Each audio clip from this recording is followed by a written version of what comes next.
ఉచిత దంత వైద్య శిబిరానికి మంచి స్పందన లభించిందని వెంకటాపూర్ గ్రామ సర్పంచ్ సంతోష్ రెడ్డి అన్నారు. గ్రామంలో ఇలాంటి మరిన్ని కార్యక్రమాలను నిర్వహించేందుకు తాను ఎల్లవేళలా సిద్ధంగా ఉన్నానని చెప్పారు. సిద్దిపేట జిల్లా నంగనూరు మండలం వెంకటాపూర్ గ్రామంలో సిద్దిపేటకు చెందిన శ్రీనివాస సూపర్ స్పెషాలిటీ దంత వైద్యశాల వారి ఆధ్వర్యంలో ఉచిత దంత వైద్య శిబిరాన్ని నిర్వహించారు.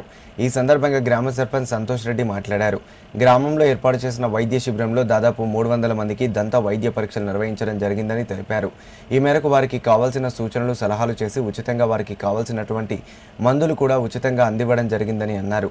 ఈ నేపథ్యంలో గ్రామంలో ఉచిత దంత వైద్య శిబిరాన్ని నిర్వహించినందుకు గాను వైద్యులు డాక్టర్ శ్రీనివాస్ నాయక్ను అలాగే వైద్య బృందాన్ని అభినందించారు. కార్యక్రమంలో ఫిర్హౌజ్, మిన్హాజ్, నితిన్, సమీర్, సౌజన్య, ఉప సర్పంచ్, నూతన పాలకవర్గం సభ్యులు పాల్గొన్నారు.